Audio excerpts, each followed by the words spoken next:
Those guys were so funny. Okay, show me what you got. This is the thread that we use for our ends for the loom. Like whenever we have 1,584 ends to the top of our loom, and when we have one break or mat up or something, we take the ends from around our neck. We carry them around our neck because it's more convenient, and we don't have to run back around the loom to get the ends. And then we just make a weaver's knot. Do that again real slow. Real slow. Let me find your Well, hand. if she does it real slow, it wouldn't be right. No, I'm trying to see it. Okay. Right there where you are now. And you just take the ends. Usually you have the end from your loom. It's very rare that you tie two of these together. You take, and that's your weaver's knot.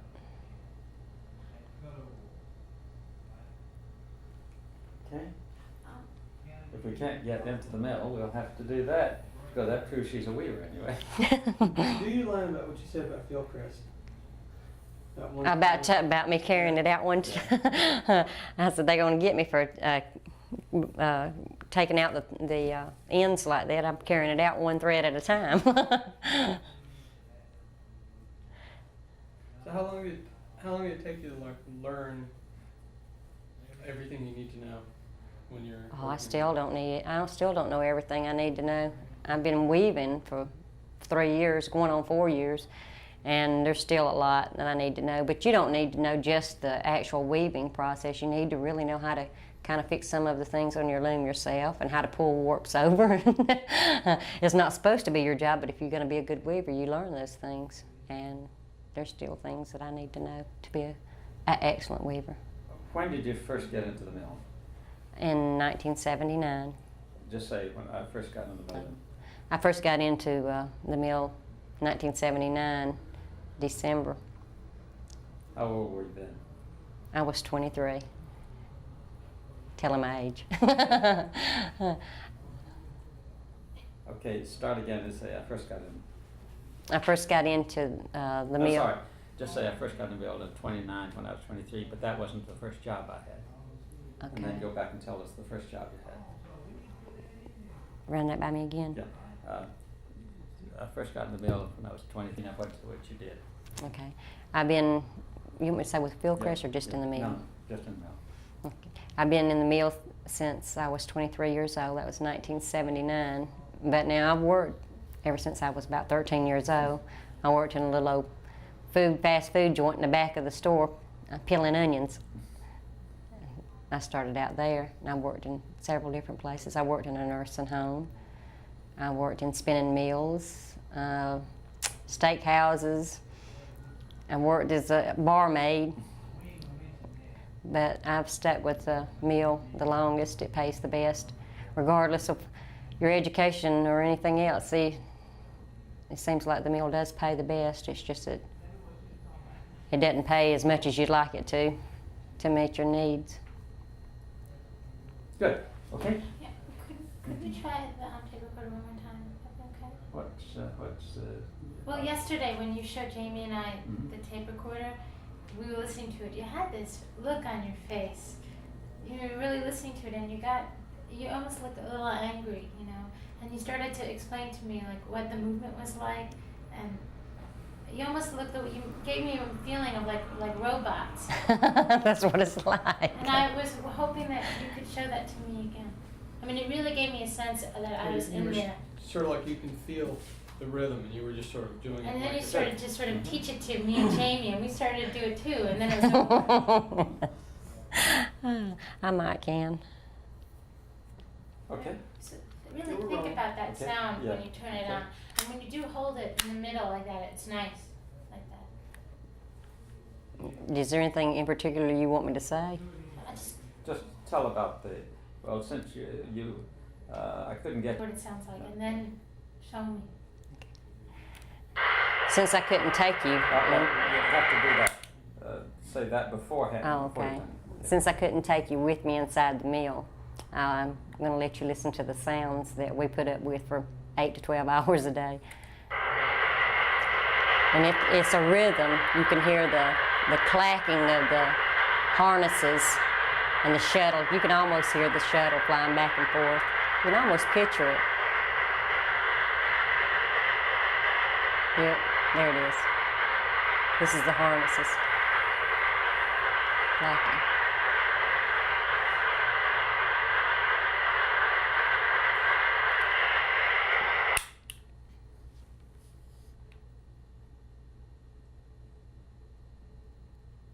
Okay, good.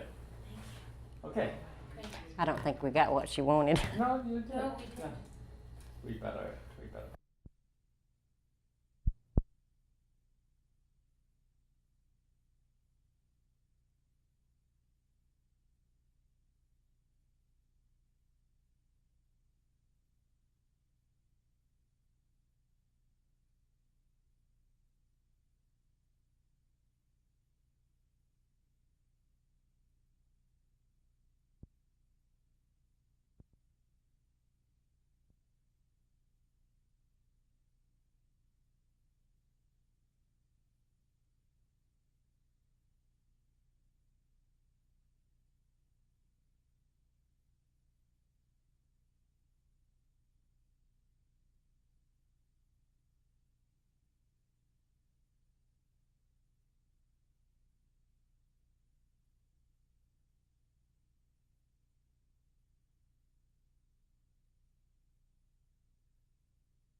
And we're rolling. Okay, action.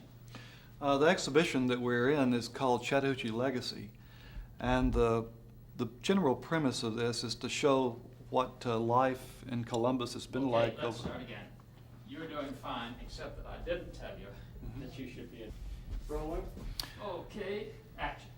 The exhibition that we're seeing is called Chattahoochee Legacy, and the general premise of it is to show life as it has been lived here in Columbus, Georgia, and in the region since the beginning of human history.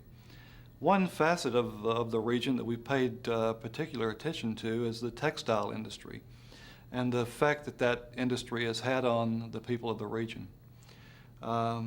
It's an important thing still today, but in the past was even more crucial to the life of the region. There are probably very few people whose families have been in the region for more than 2 generations who haven't in some way dealt or been dealt with by the textile industry, including myself. I've had uncles who worked in the mills, and my own mother was a person like the people you see in these photographs who took dinners to her uncles, to her father, to her brothers who worked in local industry. The exhibit that we have installed here shows photographs of the actual people who were living here, and then we've also recreated in full size some of the actual dwellings or replications of the actual dwellings where these folks would have lived, the folks who worked in the textile industry. Right over here is one of those environments. This is a shotgun house. At least this is the front porch and the front room of a shotgun house. And this particular exhibit is a replication of a composite of buildings from around Columbus that are typical of this kind of architecture. A little bit of gingerbread decoration, a little bit of fancy work on the front door. Otherwise, a very plain dwelling The front porch was as much a living space as the rest of the house, and was kind of the center of commerce. There would be rows of these houses side by side all over town. There still are a few blocks in town where you can find houses like this side by side. And there was a real sense of community right there on the street. The houses faced the street.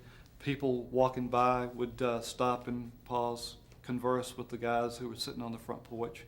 Checker games, shelling peas, shelling corn, doing all kinds of things right out here on the front porch.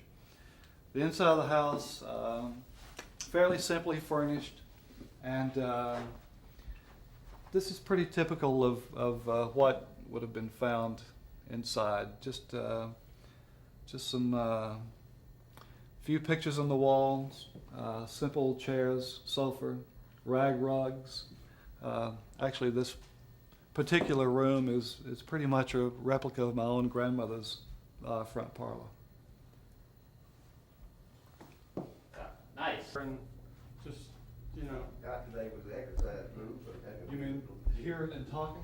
Yep. House. And should I look at the camera more than I? look up, take a half a step to your left, Yeah. so you're in some light. There you go, and point up like towards the gingerbread. Yeah. Okay. Gingerbread. Fan.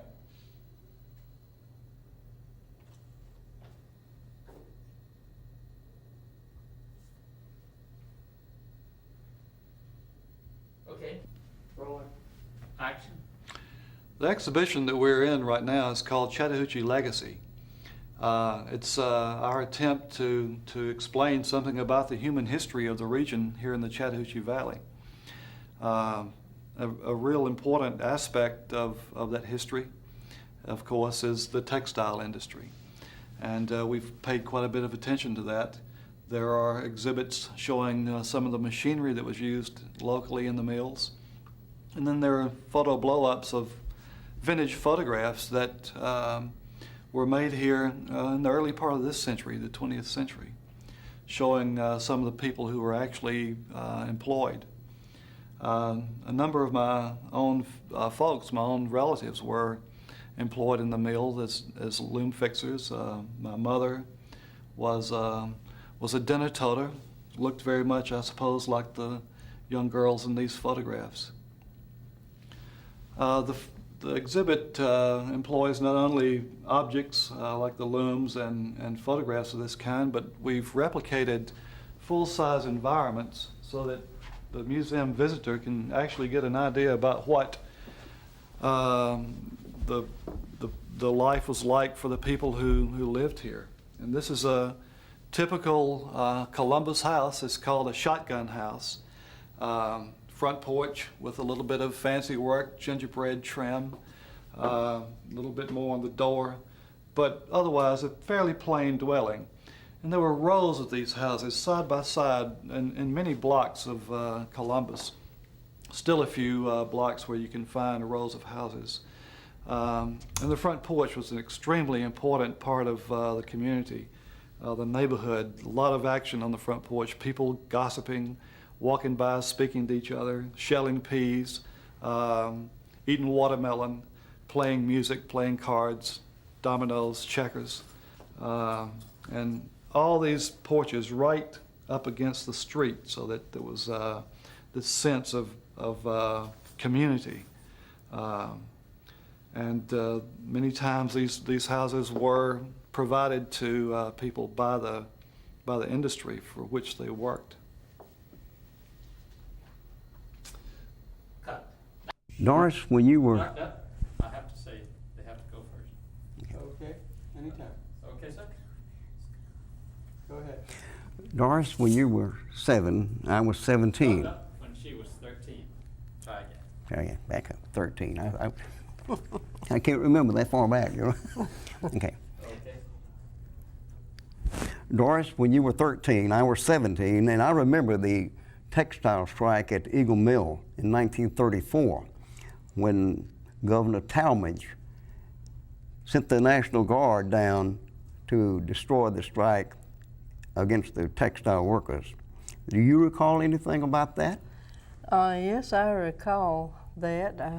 Was eagerly awaiting the paper. The Ledger Enquirer had write-ups about it, and I had relatives living up there, and I had also been politically involved to try to help elect Mr. Eugene Talmadge, and I was interested in all that. Well, he was the one that ordered the troops, even if I remember during his campaign that he promised not to send the troops down, but he did. It was a sad thing because I worked at the newspaper and I would walk by there every day and see the troops gathered on this corner and the people out at strike. Of course, I think they got an injunction and the strike was broken. Well, I can vaguely remember reading a lot about it and waiting for pictures, and I'm aware that he did send the troops down. Tell us, go in close on him, please, Jamie. Could you tell Aunt Doris what the troops looked like and what do you remember as seeing it?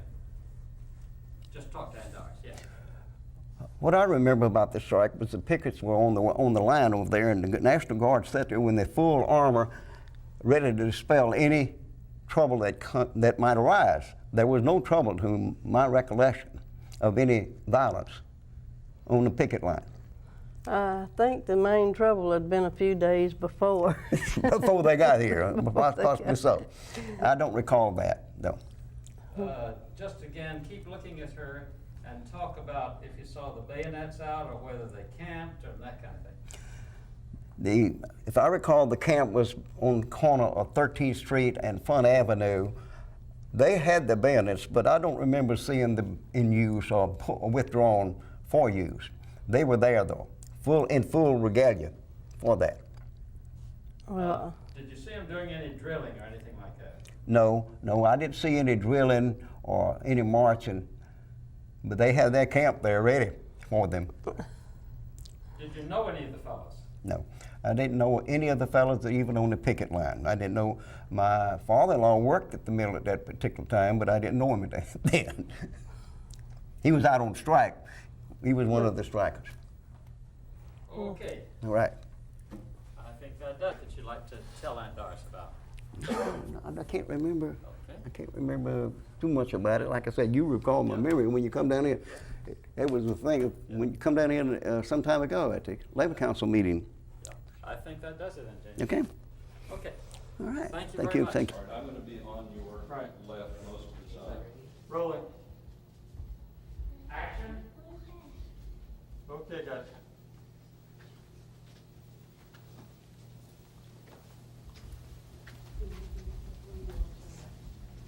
Let's start again, and I want you to be talking as you. Okay, action. Yeah, the area we're coming into now is sort of a reproduction of one of the old warehouses, the cotton warehouses down on Front Avenue, with the kind of brickwork and the timbers for support and so forth. And it's in this area that we exhibit some of the textile machinery, a loom and a cotton gin and some of the other equipment that was used in the industry in the Columbus area and across the South. Looks just like the ones down there now. Same one. These are still in use. Yeah, they still running now. They get newer looms now. They don't have the shuttles in it. It's shuttleless looms. I think they call them air jet looms. It's supposed to be a whole lot quieter than the looms that they have now. Run 3 times as fast, I believe, is what these looms here do. When would a loom like this have been made? You got any idea? I don't know. I believe they've been running for a long time. Sure have. There's a photograph over here that was made inside Callaway Mills up at LaGrange. It's about 1940, I think. And the looms there are very similar to this one. Well, that's the type of loom my father works on now, the jacker head loom. Uh-huh. Got the heads on top of the house. Similar to this loom right here, so it has stuff in the top of the house that help weaves the tiles. And those are for weaving patterns? Right. That's the pattern right there. That's what fixes the pattern, and the towel is that head. Where these here is the more modern loom. They have the things here in the middle of the loom that goes up and down, weaves a pattern in it. It's all done by cams, where these here are done by, still have strings, paper cards, stuff like that. The holes in the cards is what really makes the pattern in the towel. Needles going up and down in the holes in the card makes the design in a towel. These are pretty noisy machines, aren't they? Oh, they noisy. And dusty and dirty. Right. Well, what powered? Okay, these are powered by electricity, I'm assuming. Right. Okay, you said 1940. What would power those type looms in 1940? No, they would have been electrical. They would have been electrical. Yeah. They were weaving or running the mills here in Columbus with electricity as early as 1900, even before that. I would say them machines there was probably made during the 1916 or even before then.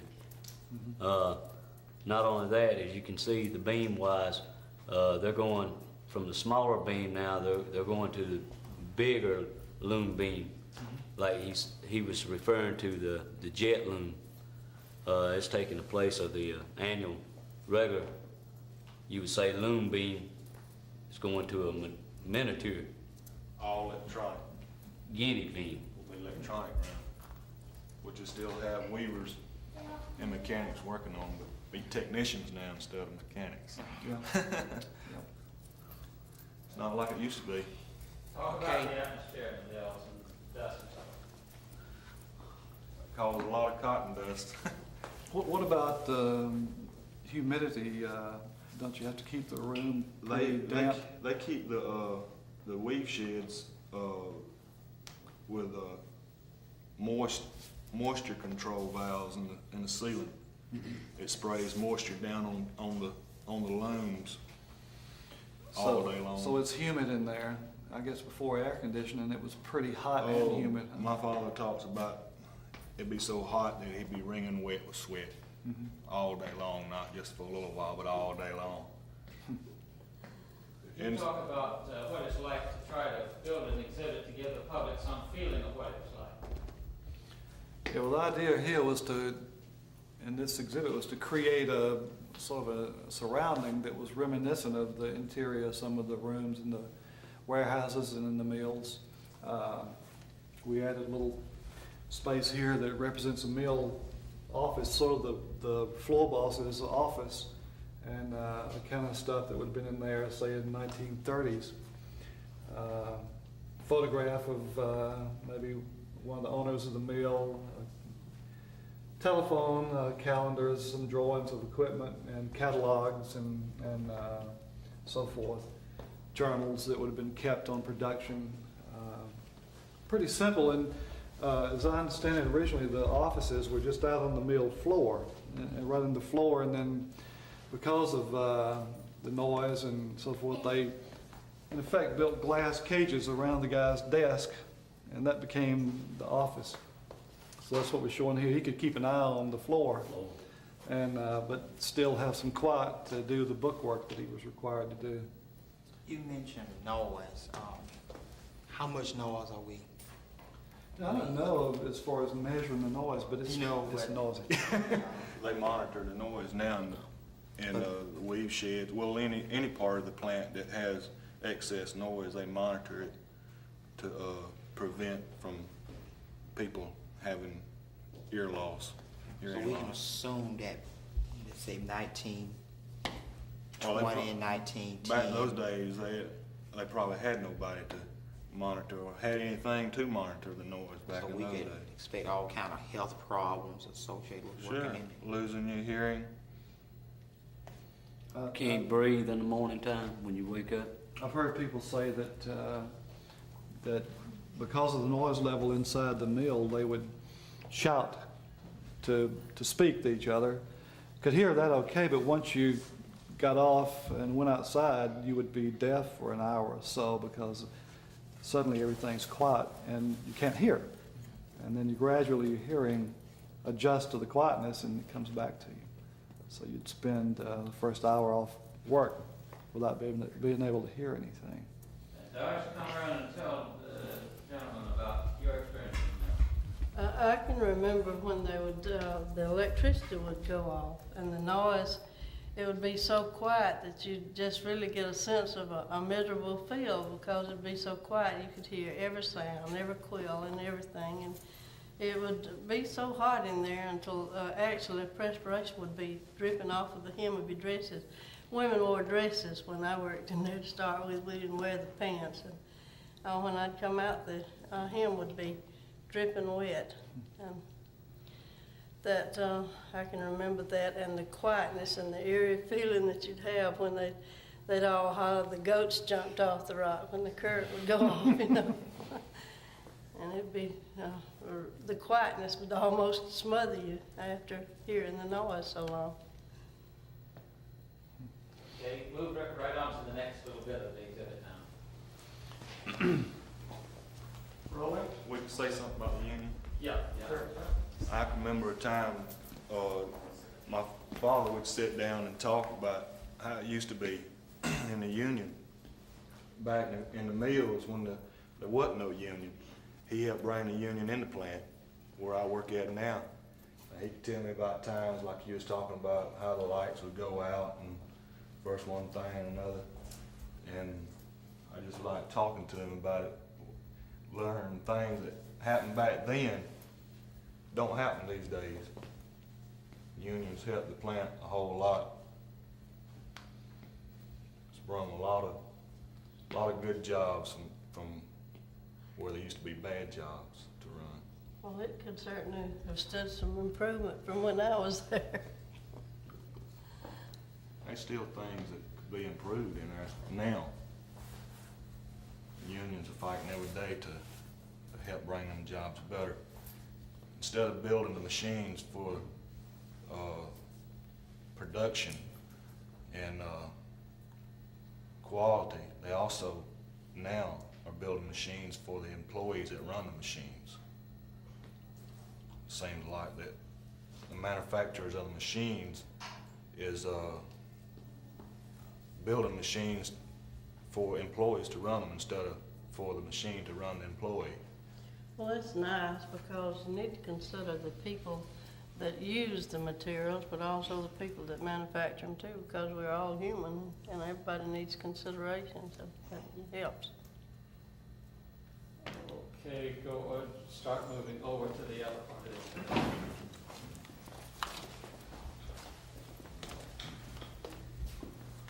Now, what year would this be come from? This is yes, mill number 2, is it? Anyway, it's in the old Eagle and Phoenix, and this is spinning frames up on the 4th floor. These are being replaced now by a newer model frame. I guess these are from the early part of this century. These are still in use, but slowly being replaced. This photograph was made about a year ago. And there's still a lot of these in there.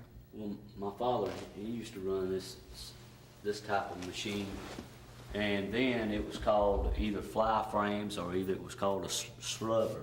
Mm-hmm. I don't know what they would classify as now. This particular unit, they're called ring spinning, because here, as we see, the thread comes down and we have the wheels on the bottom. There is a metal ring that goes round to lend weight to the thread. Now, one of the problems that's associated with workers having to do this job is that the rollers turn at extremely high speed, and what we have is approximately a shoestring size type of yarn that is turned into thread by these high-speed rollers. And if the operator have to put up an end, usually that person would end up with burned fingers or cut fingers associated with the thread and the high speeds. It's guess that's called a traveler, that little thing Right. that takes the speed around, and if it Uh-huh. hits your finger, you know it. Right. I know a woman that lost her hand in a machine like that right there. Now, through modernization, these are slowly being replaced by open-end spinning frames. They're totally electronic. You don't require as many people to operate it. Well, does the new ones have a lap stick in behind that you have to take out and take the cotton off of? You know, basically, it's done all by electronic. You have a robot that comes in and threads up the machine whenever there's a break, and even goes so far as to doff it automatically. So you don't have to have these people that throw the thread up and it catches